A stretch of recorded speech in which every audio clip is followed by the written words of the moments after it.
Le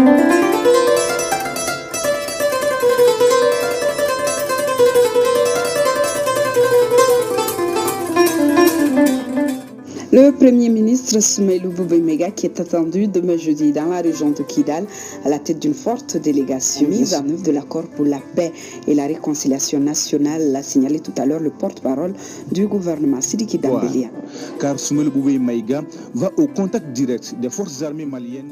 Le Premier ministre, à la tête d'une forte délégation, je vous le disais, a entamé ce matin une tournée au nord et au centre du pays. Première étape, Tessalit, où il est arrivé aux environs de 11h et accueilli par le gouverneur de Kidal, les élus locaux, les représentants de la MINUSMA et bien sûr la population de Tessalit. Juste après, il a eu une rencontre au camp militaire avec les forces vives de Tessalit au centre des échanges, les préoccupations relatives à l'accès à la santé, l'éducation et l'énergie. Envoyé spécial à Tessalit, Sidiki Dambélé, Brahima Koulibaly. Bamako, Tessalit, 3h30 de vol environ, à bord de cette Casa 295 de l'armée de l'air.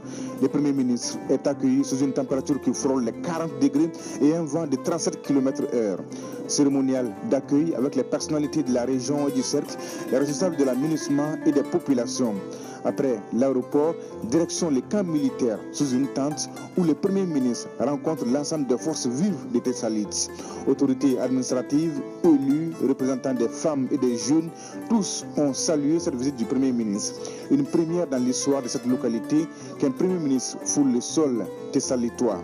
C'est pourquoi, d'ailleurs, Soumaïlou Boubaïmega a été accueilli avec une armada de doléances dans presque tous les secteurs d'activité. La construction et l'équipement du centre de référence de Tessalit, le CCRF, la réalisation de l'adduction d'eau de Tessalit, celle d'Aguelhok et de Timtarin, la réalisation des réseaux électriques de Tessalit, d'Aguelhok et de Timtarin, la réhabilitation de l'Institut de formation des maîtres IFM d'Aguelhok, le redéploiement ou je dirais le retour immédiat des enseignants, la construction avant l'hivernage prochain de la digue de protection d'Aguelhok, car si cela n'est pas fait, le village sera emporté par les prochaines coulées. Des préoccupations bien notées par le Premier ministre et c'est d'ailleurs le but de sa visite ici. Écouter, recenser, rassurer les populations. Nous sommes des messagers du président de la République, bien sûr, qui nous a mis en mission et qui nous a chargé d'aller partout où se trouvent les Maliens, et bon, pour parler avec eux, être à leur service et voir comment nous pouvons répondre à leurs besoins. C'est pourquoi donc nous avons fait ce déplacement et je suis venu avec 8 ministres qui recouvrent bien tous les problèmes que vous avez soulevés. J'ai bien recensé les problèmes dont vous avez parlé. C'est les problèmes d'école. J'ai vu que dans les revendications, on a dit le retour immédiat des enseignants, l'augmentation de leur nombre, la réhabilitation de l'IFM. Bon, mais il faut déjà que les enseignants qui sont là travaillent. Et que s'ils ne travaillent pas, même si on multiplie par 2, par 3 leurs effectifs, bon, ça va faire autant de gens qui ne travaillent pas. Hein? Donc ça aussi, enfin, je pense que le ministre va examiner les raisons pour lesquelles il y a cette situation, pour qu'on puisse apporter une solution. Pour la santé, j'ai bien noté, pour la santé, mais ici, comme partout ailleurs, on fera tout pour créer les conditions pour que les populations puissent avoir accès à la santé. Et j'ai vu que dans le document des femmes, il y a la nécessité de l'acquisition d'une ambulance. Ça aussi, franchement, vous savez, tout ce qui se fait partout dans le Mali, ben, c'est ce que nous ferons ici. Je ne peux pas vous dire demain, après-demain, il y aura une ambulance, mais nous ferons absolument tout pour que les conditions minimales qui permettent aux gens de vivre normalement puissent être remplies. Parce qu'un citoyen qui n'a pas de l'eau, qui n'a pas la santé, qui n'a pas l'énergie, qui n'a pas l'école, ben, il ne peut pas être un bon citoyen. C'est pourquoi nous ferons absolument tout pour que dans les délais les plus brefs, on puisse répondre à aux questions qui sont posées. Le Premier ministre ajoutera que c'est bien beau de mener des actions de développement, mais encore faudrait-il que cela se passe dans un environnement propice à la paix et à la cohésion, d'où cet appel. Nous devons créer les conditions pour qu'il y ait un va-et-vient permanent entre les Maliens partout sur le territoire. Et ça dépend de chacun d'entre nous. C'est-à-dire que quand on parle de la paix, on parle de la crise, et tout ça, c'est nous, ce n'est pas d'autres personnes. C'est nous qui devons tout faire pour imposer la paix et faire en sorte que les forces qui veulent nous imposer la violence puissent reculer. Parce que tant qu'on ne fait pas reculer ces forces-là, on ne peut aussi rien faire. Et je pense que si on se donne tous la main, mais je suis persuadé que nous allons y arriver.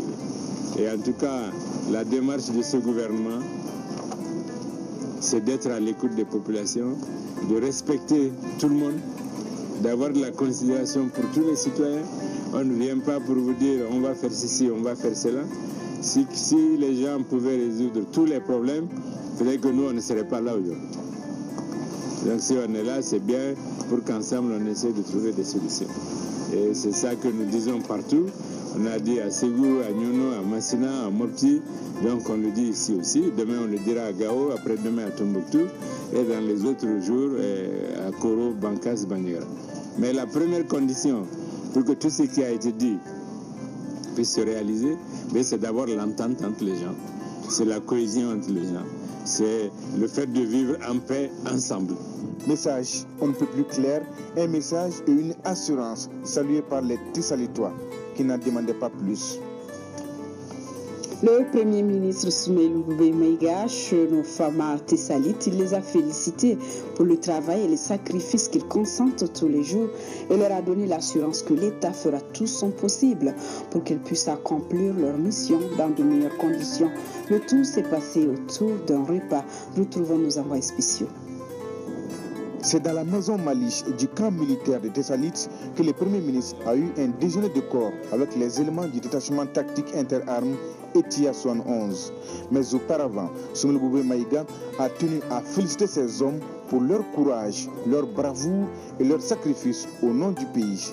Car aujourd'hui, l'armée malienne à Tessalites, c'est tout un symbole. Votre présence ici est très importante parce que c'est le symbole de la volonté de l'État d'être ici. C'est le symbole de la volonté de l'État d'assurer la sécurité des Maliens partout où ils sont. Et c'est le symbole de la volonté de l'État de retrouver dans cette région, comme dans toutes les régions du Mali, toutes ses capacités pour pouvoir être au service des Maliens.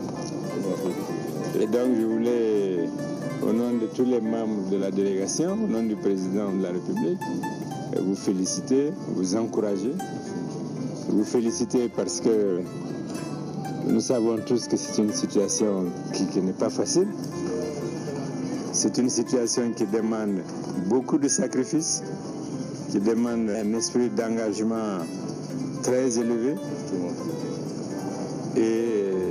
mais qui correspond aussi à ce qu'on attend de l'armée, c'est-à-dire servir avec honneur et dignité la patrie, quelles que soient les conditions.